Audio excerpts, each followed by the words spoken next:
Of course. And I said, are you kidding? Which one of the people are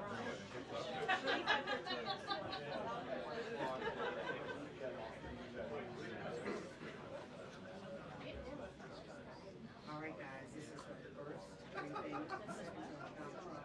This room is the case of Collins. All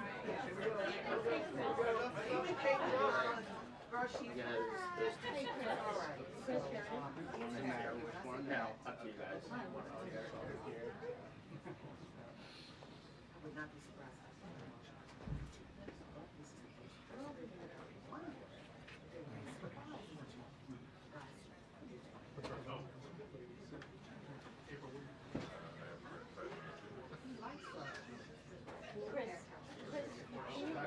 It's very proud of us.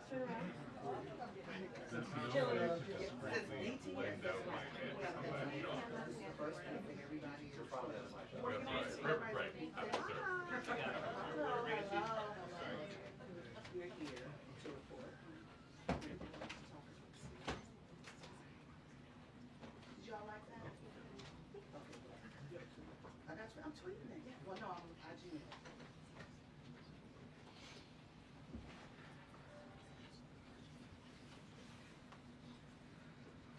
Hey, Nancy, is that your phone that fell underneath the chair?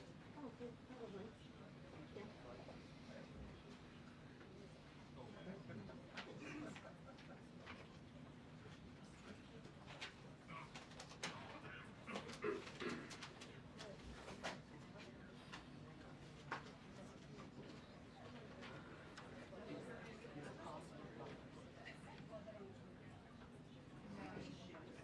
Do they know about you? Of course, that's the question. That remains to be seen. Obviously, White House briefings were a huge point of interest in the first Trump administration, and I can tell you it seems to be the way today. This is a very packed briefing room. It is essentially a standing room only around the seats that you are seeing here, and that is because we are expecting the White House Press Secretary, Karoline Leavitt, to come out at any moment and take questions from reporters. And of course, there are many questions to ask about the Well, guys, I'm going to have to sit down. This starts on time. I'll tell you, it took a while just to get to my seat because the room is packed with people. I mean, I've never seen it like this in here the whole time I covered President Biden. This is obviously the first briefing of this new Trump administration, and there's no shortage of things to ask about. I mean, day one, there were 200 or so executive actions that were taken. The president last night signed another slate of 5, I believe, seen all the executive orders and one action that added even more of this session. So new executive orders coming in every day, basically. The news she's out in California that's went away about the memo that caused all the federal funding. Will not be a stranger to any of his supporters. She ran unsuccessfully for a Congress seat in New Hampshire, and now, of course, she will be taking the podium at a time when there are a lot of questions about all of the activity that we've seen in the West Wing in just over a week of Trump's second term for us. Thank you.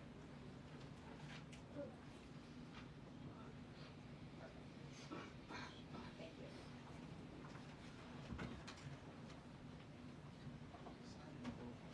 Was it, maybe they're taking the wrong mic. Okay, they just did the 2-minute warning, so I'm just going to... They were hearing shotgun audio, I think. Thanks, guys. Here. Sit down until otherwise told. It's so hard to do it.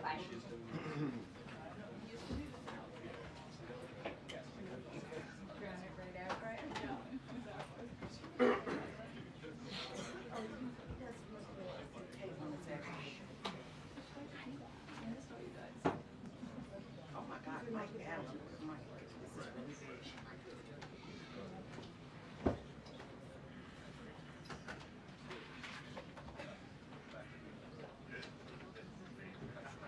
Mr. Allen?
I'm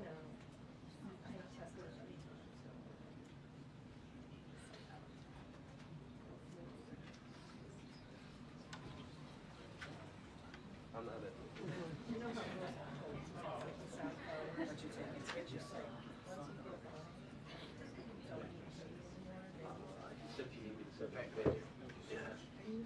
Just for the entrance. Oh, you're all good. I've never even seen this room yet, so it's kind of crazy. It's packed. No. Not since 4 years ago like this. Oh, like a tuna fish. Yeah. Imagine being back there. Sardine. Good afternoon, everybody. How are we? Good to see all of you. It's an honor to be here with all of you. A lot of familiar faces in the room, a lot of new faces. And President Trump is back, and the golden age of America has most definitely begun. The Senate has already confirmed 5 of President Trump's exceptional cabinet nominees: Secretary of State Marco Rubio, Defense Secretary Pete Hegseth, CIA Director John Ratcliffe, Homeland Security Secretary Kristi Noem, and Treasury Secretary Scott Bessent.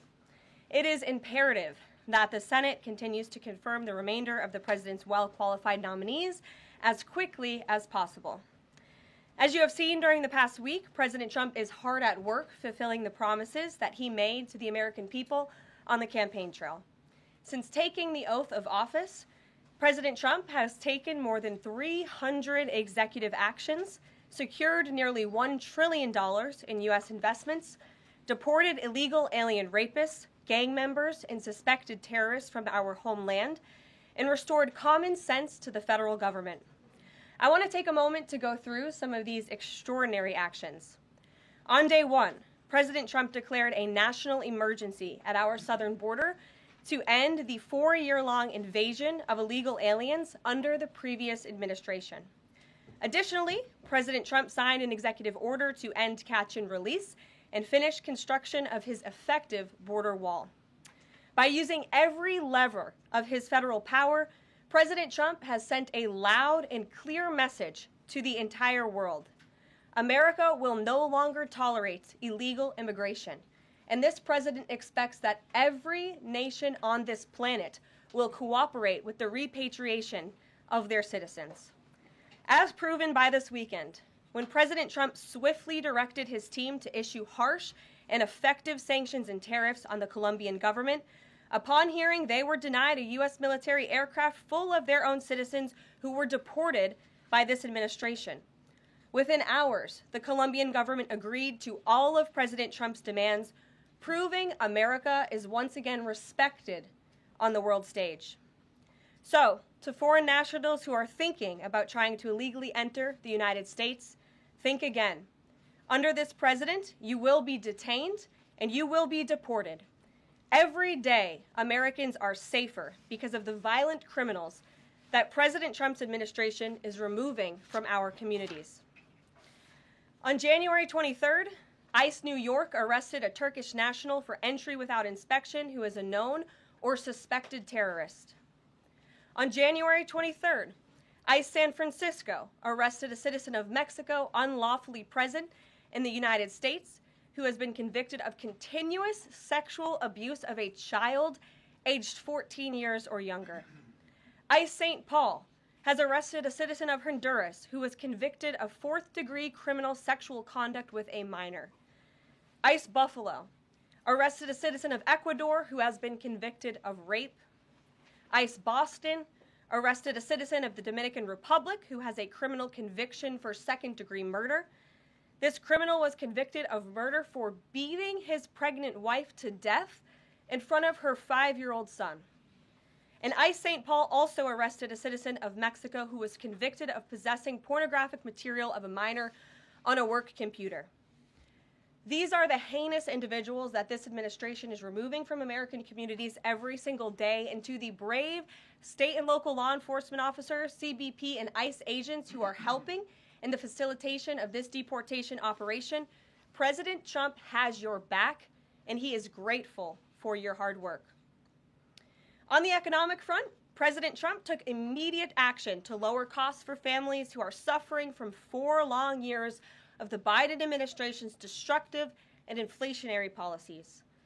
President Trump ordered the heads of all executive departments and agencies to help deliver emergency price relief to the American people, untangle our economy from Biden's regulatory constraints, and end the reckless war on American energy. President Trump also signed sweeping executive orders to end the weaponization of government and restore common sense to the federal bureaucracy. He directed all federal agencies to terminate illegal diversity, equity, and inclusion programs to help return America to a merit-based society. President Trump also signed an executive order declaring it is now the policy of the federal government that there are only two sexes, male and female. Sanity has been restored. Before I take your questions, I would like to point out to all of you once again have access to the most transparent and accessible president in American history.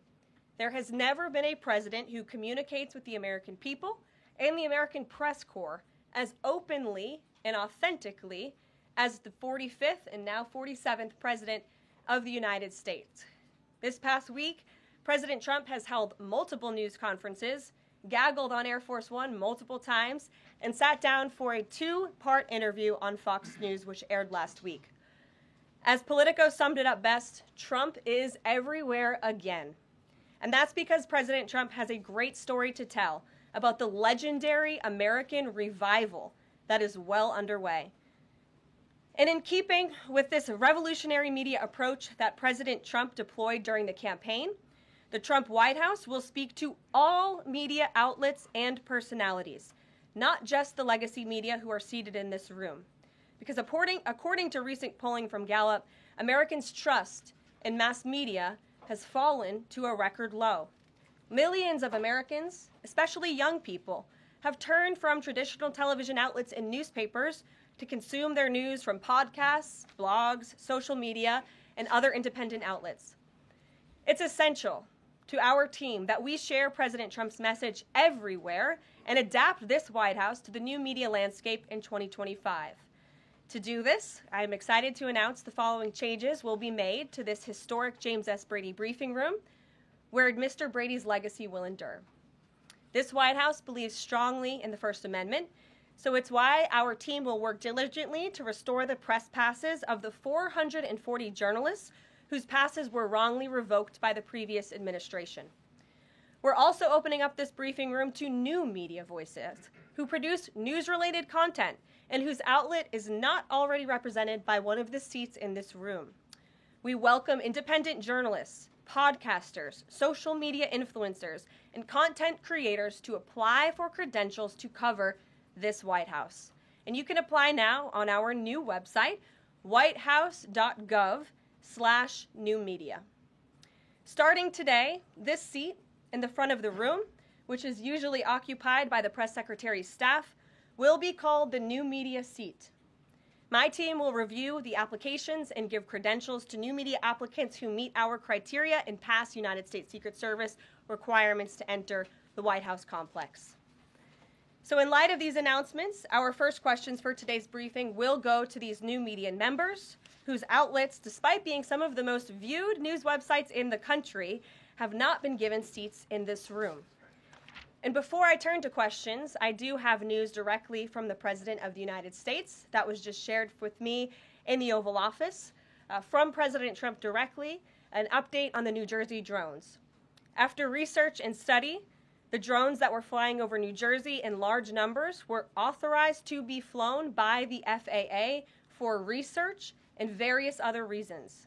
Many of these drones were also hobbyists, recreational, and private individuals that enjoy flying drones. In time, it got worse due to curiosity. This was not the enemy. A statement from the President of the United States to start this briefing with some news. And with that, I will turn it over to questions. And we will begin with our new media members, Mike Allen from Axios, Matt Boyle from Breitbart. Mike, why don't you go ahead? Thank you very much. Karoline, does the president see anything fishy about DeepSeek, either its origins or its cost?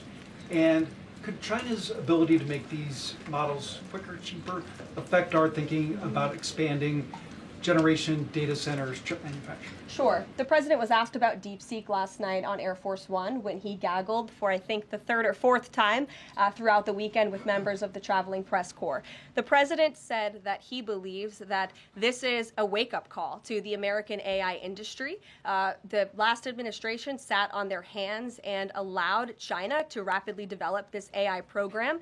And so President Trump believes in restoring American AI dominance. And that's why he took very strong executive action this past week to sign executive orders to roll back some of the onerous regulations on the AI industry. And President Trump has also proudly appointed the first AI and crypto czar at this White House, David Sachs, whom I spoke with yesterday, very knowledgeable on this subject, and his team is here working every single day to ensure American AI dominance. As for the national security implications, I spoke with NSC this morning. They are looking into what those may be, and when I have an update, I will share it with you, Mike. Karoline, you say restore U.S. dominance. Is there a fear that the U.S. either is falling or has fallen behind? And how would the president make sure the U.S. stays ahead? No, the president is confident that we will restore American dominance in AI. Yeah, so Karoline, first off, thank you to you and President Trump for actually giving voices to new media outlets that represent millions and millions of Americans. The thing I would add, I've got a two-part question for you. The first is just can you expand upon what steps the White House is going to take to bring more voices, not less, which is what our founder, Andrew Breitbart, believed in, into this room where they rightly belong? Yeah.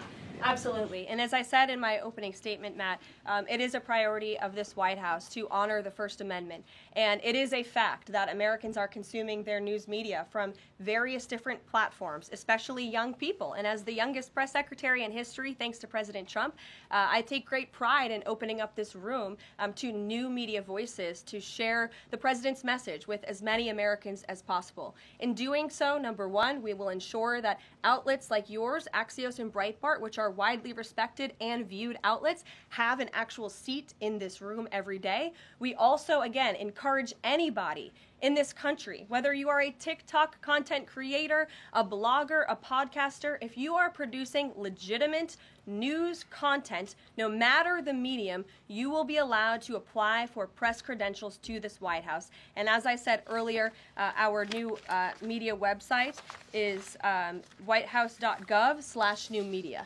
And so we encourage people to apply. Again, as long as you are creating news-related content of the day and you're a legitimate independent journalist, you're welcome to cover this White House. And secondly, Karoline, you said you laid out several of the actions that President Trump has taken.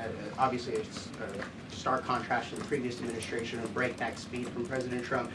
Can we expect that pace to continue as the first 100 days moves along here and beyond that? Absolutely. There's no doubt President Trump has always been the hardest working man in politics. I think that's been proven over the past week. This president has again signed more than 300 executive orders. He's taken historic action. I gaggled aboard Air Force One to mark the first 100 days of this administration, 4 p.m. last Friday, or first 100 hours rather. And this president did more in the first 100 hours than the previous president did in the first 100 days. So President Trump, I think you can all expect for him to continue to work at this breakneck speed, so I hope you're all ready to work very hard. I know that we are. Zeke Miller. Thanks, Karoline. A question that we've asked your predecessors of both parties in this job. When you're up here in this briefing room speaking to the American public, do you view yourself and your role as advocating on behalf of the president or providing the unvarnished truth that is, not to lie, not to obfuscate to the American people? I commit to telling the truth from this podium every single day. I commit to speaking on behalf of the President of the United States. That is my job. And I will say it's very easy to speak truth from this podium when you have a president who is implementing policies that are wildly popular with the American people, and that's exactly what this administration is doing. It's correcting the lies and the wrongs of the past 4 years, many of the lies that have been told to your faces in this very briefing room. I will not do that. But since you brought up truth, Zeke, I would like to point out, while I vowed to provide the truth from this podium, We ask that all of you in this room hold yourselves to that same standard. We know for a fact there have been lies that have been pushed by many legacy media outlets in this country about this president, about his family, and we will not accept that. We will call you out when we feel that your reporting is wrong or there is misinformation about this White House. So yes, I will hold myself to the truth, and I expect everyone in this room to do the same. And Karoline, just on a substantive question, yesterday the White House Office of Management and Budget directed across the board freeze, with some exceptions for individual assistance, we understand, to federal grants. It's caused a lot of confusion around the country among Head Start providers, among providers services to homeless veterans, Medicaid providers, states saying they're having trouble accessing the portal. Could you help us clear up some of the confusion, Yes. give some certainty to folks, and also, is that uncertainty, how does that uncertainty service the president's voters? Well, I think there's only uncertainty in this room amongst the media. There's no uncertainty in this building. So let me provide the certainty and the clarity that all of you need. This is not a blanket pause on federal assistance and grant programs from the Trump administration. Individual assistance, that includes, I'm not naming everything that's included, but just to give you a few examples, Social Security benefits, Medicare benefits, food stamps, welfare benefits, assistance that is going directly to individuals will not be impacted by this pause. And I want to make that very clear to any Americans who are watching at home who may be a little bit confused about some of the media reporting. This administration, if you are receiving individual assistance from the federal government, you will still continue to receive that. However, it is the responsibility of this president and this administration to be good stewards of taxpayer dollars. That is something that President Trump campaigned on. That's why he has launched DOGE, the Department of Government Efficiency, who is working alongside OMB. And that's why OMB sent out this memo last night, because the president signed an executive order directing OMB to do just this. And the reason for this is to ensure that every penny that is going out the door is not conflicting with the executive orders and actions that this president has taken. So what does this pause mean? It means no more funding for illegal DEI programs. It means no more funding for the Green New scam that has cost American taxpayers tens of billions of dollars. It means no more funding for transgenderism and wokeness across our federal bureaucracy and agencies. No more funding for Green New Deal social engineering policies. Again, people who are receiving individual assistance, you will continue to receive that. And President Trump is looking out for you by issuing this pause because he is being good steward of your taxpayer dollars. Thanks, Karoline. Sure. How long is this pause going to last, and how is the Trump administration recommending that organizations that rely on federal funding make payroll, pay their rent in the meantime? It is a temporary pause, and the Office of Management and Budget is reviewing the federal funding that has been going out the door. Again, not for individual assistance, but for all of these other programs that I mentioned. I also spoke with the incoming director of OMB this morning, and he told me to tell all of you that the line to his office is open for other federal government agencies across the board, and if they feel that programs are necessary and in line with the president's agenda, then the Office of Management and Budget will review those policies. I think this is a very responsible measure. Again, the past 4 years, we've seen the Biden administration spend money like drunken sailors. It's a big reason we've had an inflation crisis in this country, and it's incumbent upon this administration to make sure, again, that every penny is being accounted for honestly. Why impose this pause with so little notice? Why not give organizations more time to plan for the fact that they are about to lose, in some cases, really crucial federal funding, at least for a period of time? There was notice. It was the executive order that the president signed. There's also a freeze on hiring, as you know, a regulatory freeze, and there's also a freeze on foreign aid. And this is, again, incredibly important to ensure that this administration is taking into consideration how hard the American people are working. And their tax dollars actually matter to this administration. You know, just during this pause, DOGE and OMB have actually found that there was $37 million that was about to go out the door to the World Health Organization, which is an organization, as you all know, that President Trump, with the swipe of his pen in that executive order, is no longer wants the United States to be a part of. So that wouldn't be in line with the president's agenda. DOJ and OMB also found that there was about to be 50 million taxpayer dollars that went out the door to fund condoms in Gaza. That is a preposterous waste of taxpayer money. So that's what this pause is focused on, being good stewards of tax dollars. And so this doesn't affect Meals on Wheels or Head Start or disaster aid? Again, it does not affect individual assistance that's going to Americans. To follow up on Nancy, do you think there will be a list of who is affected and how much money is affected? How will these contractors and organizations know if they are actually having their funding frozen? And then secondly, if you're willing, can you just clarify, is the end goal of this to essentially challenge Congress or to prove that the president can withhold federal funding? In other words, is this an attempt to pick a fight to prove that he can do this? No, absolutely not. As it says right here in the memo, which I have, and I'd encourage all of you to read it, it says the American people elected President Trump to be the president of the United States and gave him a mandate to increase the impact of every federal dollar. This memo requires federal agencies to identify and review all federal financial assistance programs and supporting activities consistent with the president's policies and requirements. The American people gave President Trump an overwhelming mandate on November 5th, and he's just trying to ensure that the tax money going out the door in this very bankrupt city actually aligns with the will and the priorities of the American people. So will there be a line? Yes. Welcome. You look great. You're doing a great job. You talked about transparency, and some of us in this room know how just transparent President Trump has been the last 5 or 6 years. I think you'll do the same. My question is, do you think this latest incident with the president of Colombia is indicative of the global, powerful respect they have for President Trump moving forward, not only to engage in economic diplomacy with these countries, but also world peace?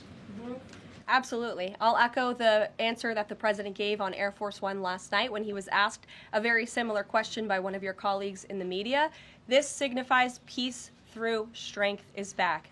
And this president will not tolerate illegal immigration into America's interior. And he expects every nation on this planet, again, to cooperate with the repatriation of their citizens who illegally entered into our country and broke America's laws. Won't be tolerated. And as you saw, the Colombian government quickly folded and agreed to all of President Trump's demands. Flights are underway once again. Two questions on deportations, if I may. President Trump had said on the campaign trail that he would deport pro-Hamas students who are here on visas. And on his first day in office, he signed an executive order that said, quote, the U.S. must ensure that admitted aliens and aliens otherwise already present in the U.S. do not bear hostile attitudes towards the citizens, culture, government, institutions, or founding principles. So should we take this executive order as Trump saying he would be open to deporting those students who are here on visas but, hold pro-Hamas sympathies? The president is open to deporting individuals who have broken our nation's immigration laws. So if they are here illegally, then certainly he is open to deporting them. And that's what this administration is hard at work at doing. We receive data from DHS and from ICE every single day. From what we hear on the ground, ICE agents are feeling incredibly empowered right now because they actually have a leader in this building who is supporting them in doing their jobs that they were hired to do, which is to detain, arrest, and deport illegal criminals who have invaded our nation's borders over the past 4 years. That's what the president is committed to seeing. Peter. Caroline, very quickly, just following up on the question on immigration first. President Trump, during the course of the campaign in 2024, said the following about illegal immigration. He said, they're going back home where they belong, and we start with the criminals. There are many, many criminals. NBC News has learned that ICE arrested 1,179 undocumented immigrants on Sunday, but nearly half of them, 566 of the migrants, appear to have no prior criminal record besides entering the country illegally. Is the president still focused exclusively, which is a civil crime, it's not criminal? It's a federal crime.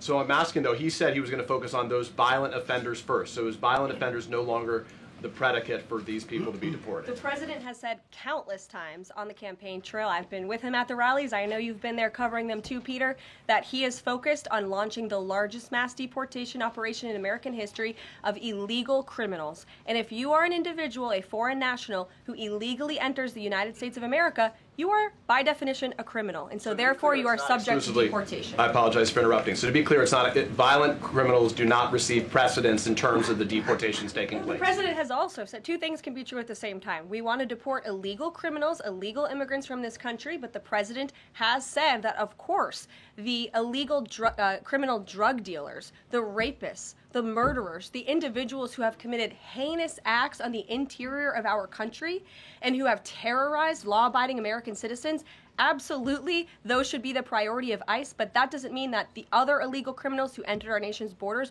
are off the table. Understood. Then let me ask you a separate question about the confusion that still exists across the country right now as it relates to the freeze or the pause as it's described. President Trump, of course, ran one of the key policy items was that he was going to lower prices, lower the cost of everything from groceries, as he often said.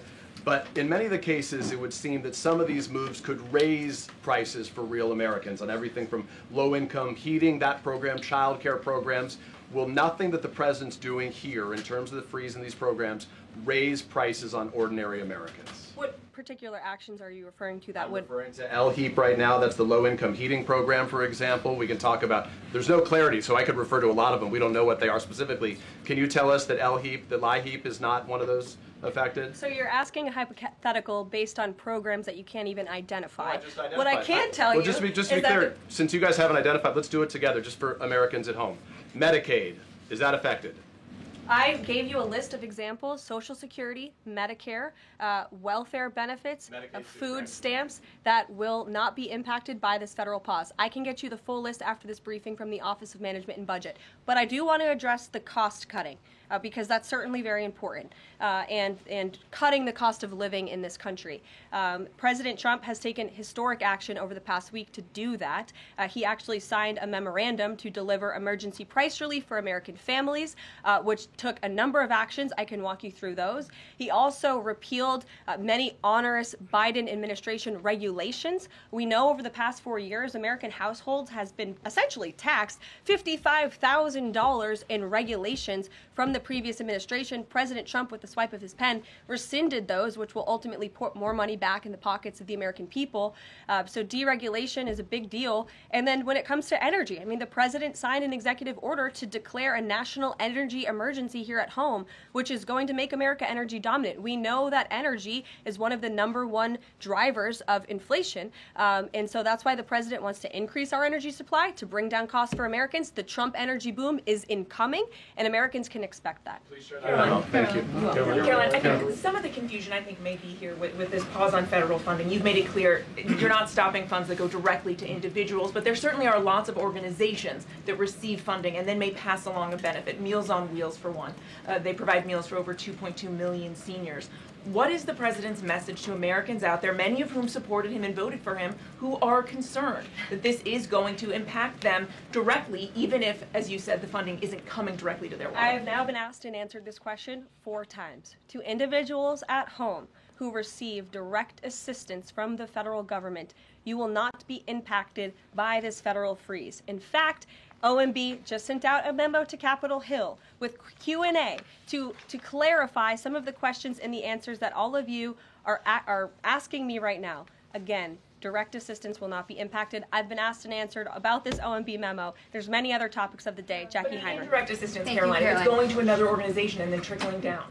Direct assistance that is in the hands of the American people will not be impacted. Again, as I said to Peter, we will continue to provide that list as it comes to fruition. But OMB right now is focused on analyzing the federal government's spending, which is exactly what the American people elected President Trump to do. And one question on Karoline, on immigration. Of the 3,500 arrests ICE has made so far since President Trump came back into office, can you just tell us the numbers? How many have a criminal record versus those who are just in the country illegally? All of them, because they illegally broke our nation's laws, and therefore they are criminals as far as this administration goes. I know the last administration didn't see it that way, so it's a big culture shift in our nation to view someone who breaks our immigration laws as a criminal, but that's exactly what they are. You may have one going with the worst first. They all have a criminal record. And welcome to the briefing room. If they broke our nation's laws, yes, they are criminal. Yes. Thank you. On stripping security details for figures like John Bolton, Pompeo, Brian Hook, Senator Tom Cotton said that he's seen the intelligence and the threat from Iran is real for anyone who played a role in Soleimani's strike. He voiced concern it wouldn't just impact those individuals, but potentially their family. innocent bystanders, friends, anyone who's near them when they're out in public. Is the president open to reconsidering his decision?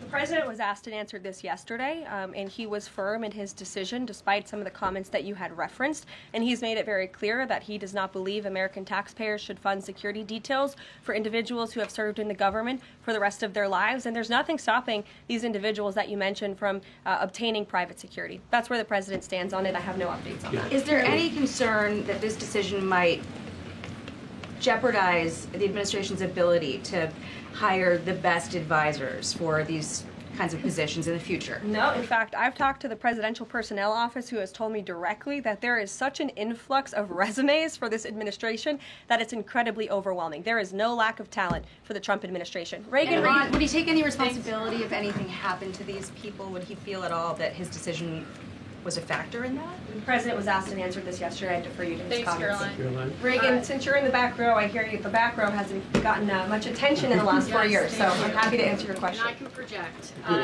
Does the president intend to permanently cut off funding to NGOs that are bringing illegal foreign nationals to the country, such as Catholic charities?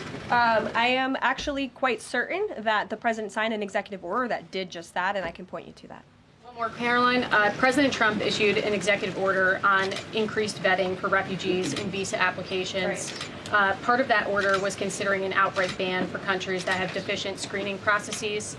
Has the president considered yet which countries might fall into this category, or countries like Afghanistan or Syria under consideration for a full ban? Yeah, so the president signed an executive order to streamline the vetting for visa applicants and for illegal immigrants in this country who are coming, of course, from other nations. It also directed the Secretary of State to review the process and make sure that other countries around the world are being completely transparent with our nation and the individuals that they are sending here. And so the Secretary of State has been directed to report back to the president. I haven't seen that report yet. We've only been here for a few days. One, on the freeze in federal funding, who advised the president on the legality of telling government agencies that they don't have to spend money that was already appropriated by Congress? Well, as the OMB memo states, this is certainly within the confines of the law. So White House counsel's office believes that this is within the president's power to do it, and therefore he's doing it. Okay, so they disagree with lawmakers who say that they don't have the power to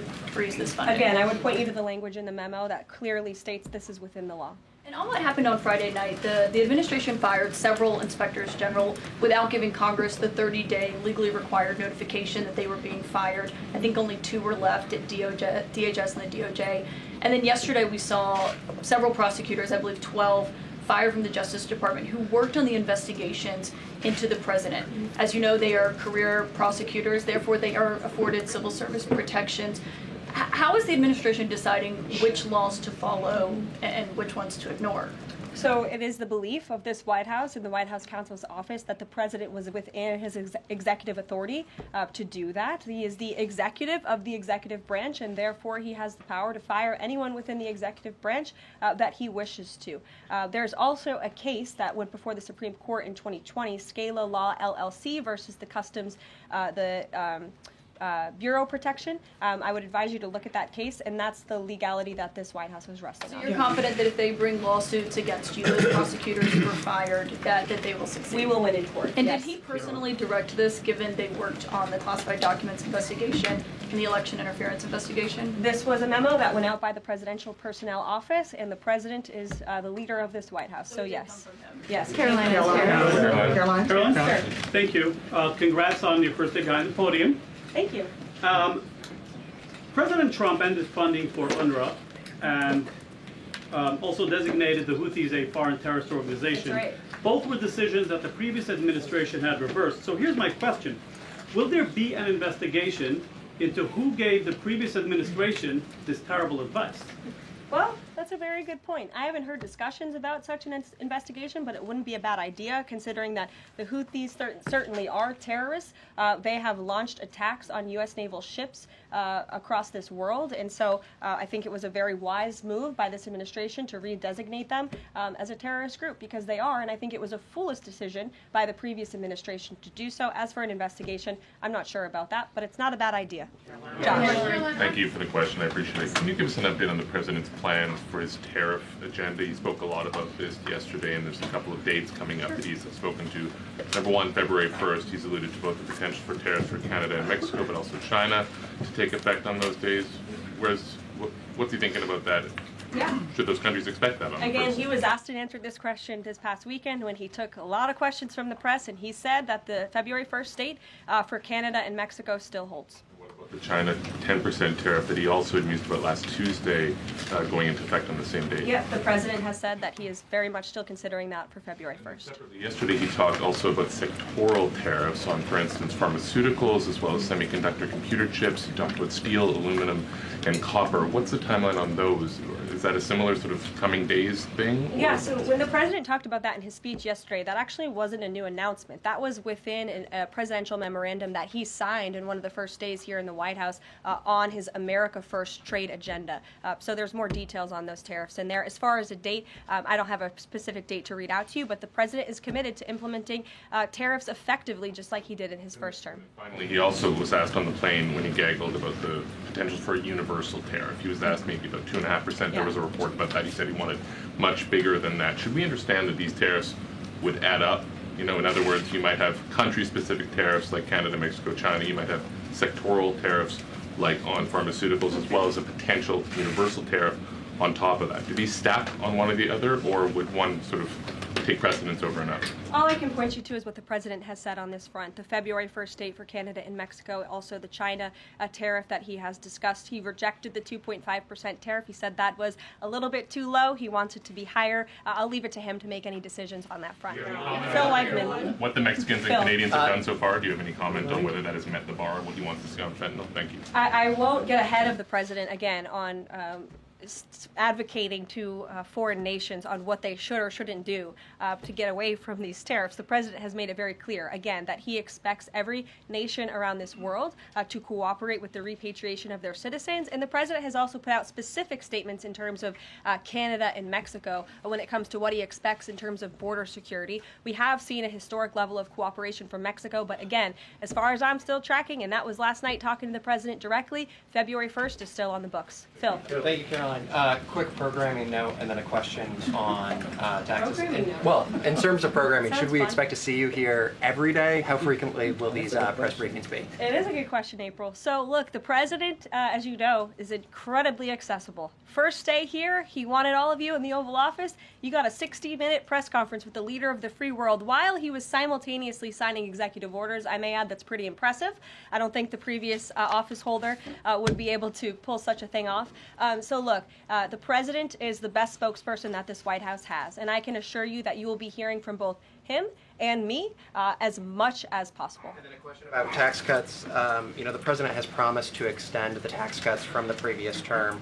I'm curious, does the president support corresponding spending cuts as some Republicans have called for in Congress? And will the new Treasury Secretary be leading those negotiations with the Hill as Mnuchin did during the first administration? The president is committed to both tax cuts and spending cuts, and he has a great team negotiating on his behalf, but there's no better negotiator than Donald Trump, and I'm sure he'll be involved in this reconciliation process as it moves forward. Karoline, in the announcement that you made last night on the Iron Dome, it said the president had directed that the United States will build this Iron Dome. Yeah. When you read into the executive order, it seemed short of that. It asked for a series of studies and reports back to him. Can you tell us whether the president has directed this? And if he is this concerned on this issue, why the suspensions that we saw listed by OMB included so many different nuclear programs, non-proliferation programs, programs to blend down nuclear weapons, and so forth? First of all, when it comes to the Iron Dome, the executive order directed the implementation of an Iron Dome. It also, as you said, kind of directed research and studies to see if or how the United States can go about doing this, particularly the Department of Defense. When it comes to the other question that you asked about those specific programs, again, I would say this is not a ban. This is a temporary pause and a freeze to ensure that all of the money going out from Washington, D.C. is aligned with the president's agenda. And as the Office of Management and Budget has updates on what will be kickstarted once again, I will provide those to you. Just clarify for a sec what you were saying before on Medicaid. It wasn't clear to me whether you were saying that no Medicaid would be cut off. Obviously, a lot of this goes to states before it goes to individuals and so forth. So are you guaranteeing here that no individual now on Medicaid would see a cutoff because of the pause? I'll check back on that and get back to you. John. Thanks a lot, Karoline. As you know, in the first week that the president was in office, signed an executive order as it relates to birthright citizenship, trying to eliminate that. Now, 22 state attorney generals have said that this is unconstitutional. A federal judge has just agreed with their argument. What's the administration's argument for doing away with birthright citizenship? The folks that you mentioned have a right to have that legal opinion, but it is in disagreement with the legal opinion of this administration. This administration believes that birthright citizenship is unconstitutional, and that is why President Trump signed that executive order. Illegal immigrants who come to this country and have a child are not subject to the laws of this jurisdiction. That's the opinion of this administration. We have already appealed the lawsuit that was filed against this administration, and we are prepared to fight this all the way to the Supreme Court if we have to, because President Trump believes that this is a necessary step to secure our nation's borders and protect our homeland. On foreign policy, Karoline, on foreign policy, if I may, the president's commitment to the NATO Defense Alliance, is it as strong as the prior administration? Is it the same as when he served as president in his first term in office? As long as NATO pays their fair share, and President Trump has called on NATO allies to increase their defense spending to 5%. You actually saw the head of NATO at Davos last week on Bloomberg television saying that President Trump is right, and if Europe wants to keep itself safe, they should increase their defense spending. I would just add that there was no greater ally to our European allies than President Trump in his first term. The world for all nations in Europe, and of course here at home, was much safer because of President Trump's peace through strength diplomatic approach. Thank you, Karoline, and it's great to finally be called on as well in the briefing room. I appreciate that. Of course, we know President Trump just got back from North Carolina and California meeting with victims of natural disasters.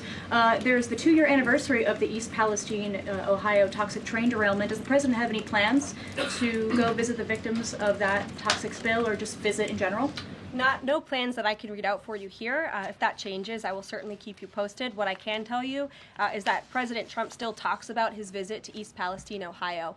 That was one of the turning points, I would say, in the previous election campaign, where Americans were reminded that President Trump is a man of the people, and he, as a candidate, visited that town that was just derailed by the train derailment, no pun intended, and he offered support and hope. Just like I saw the president do this past week, it was a purposeful decision by this president on his first domestic trip to go to North Carolina and to California to visit with Americans who were impacted by Hurricane Helene and also by the deadly fires. A red state and a blue state, both of which feel forgotten by the previous administration and the federal government. That is now ended under President Trump. He will continue to put Americans first, whether they're in East Palestine, in Pacific Palisades, or in North Carolina. Thank you, Karoline. On California, could you please clarify what the military did with the water last night as referenced in the president's Truth Social post? The water has been turned back on in California, and this comes just days after President Trump visited Pacific Palisades, and as you all saw, applied tremendous pressure on state and local officials in Pacific Palisades, including Los Angeles Mayor Karen Bass, to turn on the water and to direct that water to places in the south and in the middle of the state that have been incredibly dry, which has led to the expansion, the rapid expansion of these fires. So could you clarify what the military's role was, where the water came from, and how it got there? Again, the Army Corps of Engineers has been on the ground in California to respond to the devastation from these wildfires, and I would point out that just days after President Trump visited the devastation from these fires, the water was turned on. That is because of the pressure campaign he put on state and local officials there who clearly lack all common sense. And I will never forget being at that roundtable with the president last week and hearing the frustration in the voices of Pacific Palisades residents who feel as though their government has just gone insane. Before President Trump showed up on the scene, Karen Bass was telling private property owners that they would have to wait 18 months to access their private property. So this administration, the president and his team that's on the ground in California, Rick Grinnell, who he has designated to oversee this great crisis, it will continue to put pressure on Karen Bass and state and local officials to allow residents to access their properties. This is a huge part of it. These residents want to take part in their own clearing out of their properties. They should be able to do that. It's the United States of America. What happened to our freedom? Clearly it's gone in California, but not anymore under President Trump. April. Caroline, welcome to the briefing room. Thank you. Several questions. One on the pause. Will minority serving institutions, preferably colleges and universities, have those monies held back temporarily at this moment? Again, I have not seen the entire list because this memo was just sent out. So I will provide you all with updates as we receive them, okay? Secondly, when it comes to immigration, there is this southern border focus. What happens to those who've overstayed their visas? That is part of the broken immigration system. In 2023, there was a report by the Biden administration, the Homeland Security Department, that said overstays of visas were 3 times more than usual.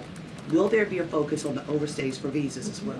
If an individual is overstaying their visa, they are therefore an illegal immigrant residing in this country and they are subject to deportation. And also yes. Lastly, as we're dealing with anti-DEI, anti-woke efforts, we understand this administration is thinking about celebrating Black History Month. Have you got any word on that? Anything that you can offer to us? As far as I know, this White House certainly still intends to celebrate, and we will continue to celebrate American history and the contributions that all Americans, regardless of race, religion, or creed, have made to our great country, and America is back. Christian Dayton. Thanks, Caroline.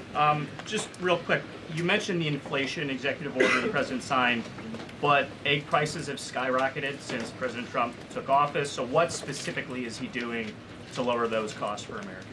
Really glad you brought this up because there is a lot of reporting out there that is putting the onus on this White House for the increased cost of eggs. I would like to point out to each and every one of you that in 2024, when Joe Biden was in the Oval Office, or upstairs in the residence sleeping, I'm not so sure, egg prices increased 65% in this country. We also have seen the cost of everything, not just eggs. Bacon, groceries, gasoline have increased because of the inflationary policies of the last administration. As far as the egg shortage, what's also contributing to that is that the Biden administration and the Department of Agriculture directed the mass killing of more than 100 million chickens, which has led to a lack of chicken supply in this country, therefore a lack of egg supply, which is leading to the shortage. So I will leave you with this point. This is an example of why it's so incredibly important that the Senate moves swiftly to confirm all of President Trump's nominees, including his nominee for the United States Department of Agriculture, Brooke Rollins, who is already speaking with Kevin Hassett, who's leading the economic team here at the White House, on how we can address the egg shortage in this country. As for costs, I laid out the plethora of ways that President Trump has addressed saving costs for the American people over the past week. He looks forward to continuing doing that in the days ahead. Thank you guys. Caroline, one more border question. Are Medicaid portals down in all 50 states? That was good.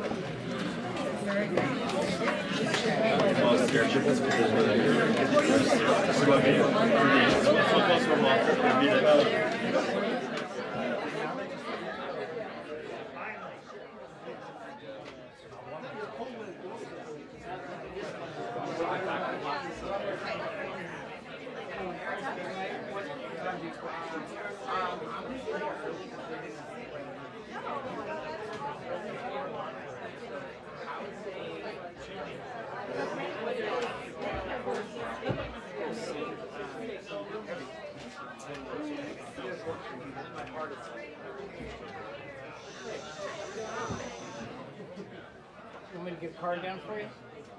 No, straight to a computer. Look at you. Straight to a computer. It's not nice. You should not call John Ellsworth a computer. Although...